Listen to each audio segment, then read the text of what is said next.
The Battle of Barry is a legendary battle in which the Scots, purportedly led by Malcolm II, defeated a Danish invasion force in 1010 AD. Its supposed site in Carnoustie, Angus, can be seen in early Ordnance Survey maps. The history of the event relies heavily on tradition, and it is currently considered to be apocryphal. The battle was named for the parish of Barry, rather than the village, and was formerly thought to have taken place at the mouth of the Lochty burn, in the vicinity of the area that is now occupied by Carnoustie High Street. While the battle is not historically authentic, its romantic appeal continues to capture the popular imagination.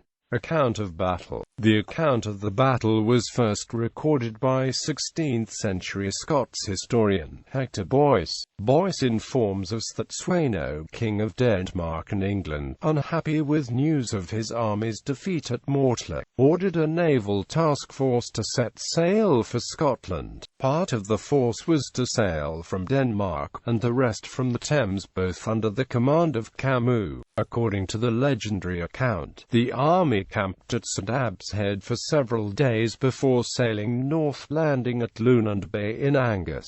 After sacking Montrose, the army headed inland and razed the town of Brecon to the ground. Camus received word that King Malcolm II had brought the Scots army to Dundee and ordered the Danish army to march south, reaching the coast near to Panbride.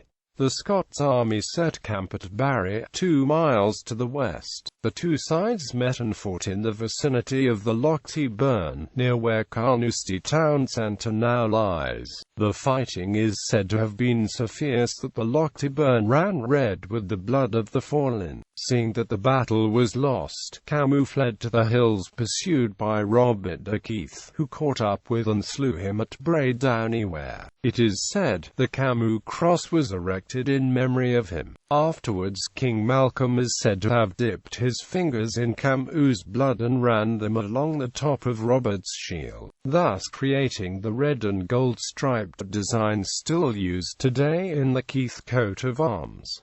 Evidence of battle. Written record. The first record of the battle can be found in Hector Boyce's Historia Gentis Scotorum, written in 1527. Boyce's work was popularized following a fairly free translation by John Bellenden into Scots in 1536, and its subsequent translation into English by Raphael Hollins Head, California, 1580. No record of the battle is found before Boyce, while George Buchanan also mentions the battle in his work Rerum Scotarum Historia. His account borrows liberally from Boyce. Boyce is thought to have based much of his work on John of Fordun's Chronica Gentis Scotorum. Fordun briefly mentions a battle at Mortlake but makes no mention of any at Barry. Malcolm, thinking over the manifold blessings continually bestowed upon him by God, pondered anxiously in his mind what he should give him in return. At length, the grace of the Holy Ghost working within him, he set his heart upon increasing the worship of God, so he established a new episcopal see at Marthelake, not far from the spot where he had overcome the Norwegians, and gained the victory, and endowed it with churches, and the rents of many estates. It is possible that Fordun's account of the Battle of Mortlake is due to a distortion of local tradition. Mortlake is nearby the site of the battle in which Mael Coluim MacDonchard wrested power from Lullick. Mael Coluim's first wife, Ingeborg Finstadtir, was the niece of Harald III of Norway, and it has been argued by Alex Wolff that the tradition of a battle between the Scots and Norwegians is due to a Scandinavian involvement on the side of Mael Coluim. It is thought that, as a native of the area in which the Battle of Barry is supposed to have occurred, Boyce may have used local folklore as his source.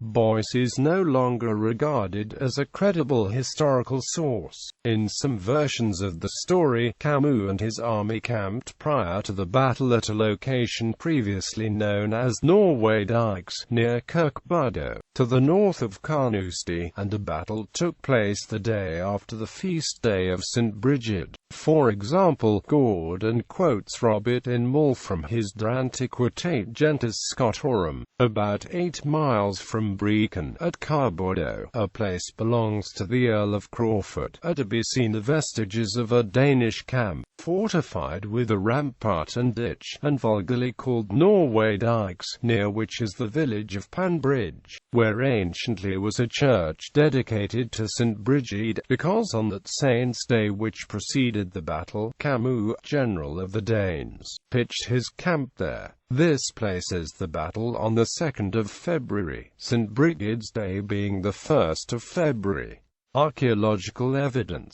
The story of the battle appears to have originated due to a romantic misinterpretation of the numerous tumuli that existed towards the eastern boundary of Barry Parish, near the Lochty burn before the town of Carnoustie was founded in the late 18th century. Raphael Hollins had claimed that the bodies found in the area were those of Danish soldiers slain in the battle. King Malcolm, after he obtained this famous victory at Bar, he caused the spoil of the field to be divided amongst his soldiers, according to the laws of arms, and then caused the dead bodies of the Danes to be buried in the place where the field had Bahrain fought, and the bodies of the Scottishmen which were found dead were conveyed into the places of Christian burial, and the buried with funeral obsequies in sundry churches and churchyards. There are seen many bones of the Danes in those places where they were buried. The Lien bear above ground even unto this day, the sands being blown from them.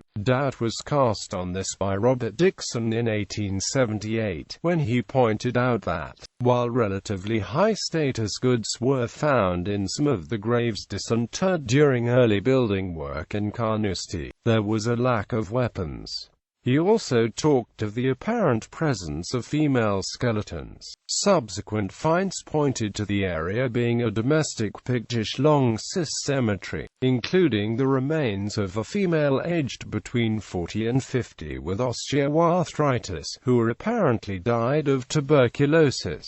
In contrast with Holished's account, the burials that are Christian, found in a supine, east-west orientation. The Danish involvement in the battle centers entirely on an apparently common misinterpretation of Pictish archaeology. For example, Boyce interprets the battle scene on the Kirkyard Stone at Aberlemno as being an account of another battle between the Scots and Danes. In the aftermath of the Battle of Barry, an other company of Danes, fleeing in the Salmon manner, war slain at Aberlemno, not IV Millis fra Brecon. Caher ein Gret Stain is engraven with crafty letters, to advertise the passengers of the ancient and illustrated done brl Daris Aganis the Danes. This view was the norm for some time after Boyce and is reflected in the statistical accounts for Aberlemno. It took until the mid-19th century for it to be pointed out that not only was there no evidence that the stones were Scandinavian in origin, there was also ample evidence that the stones were Pictish, Scottish in origin. The Kirkyard Stone predates the Battle of Barry by 3 centuries, and the most widely accepted interpretation is that the stone commemorates the Pictish victory at the historical Battle of Dunekton in 685 AD. The archaeological remains at Kirkbardo, previously attributed to the Danish camp, are now known to have been a temporary Roman marching camp. Camus. No written evidence of Camus exists outside of the body of work which followed Boyce. The story of Camus is likely to have been a misunderstanding of the name Camuston, or as it is in Boyce's account, Camustain. Cahill at last, the Danes war Vincust, and Camus chase it to the montagnes.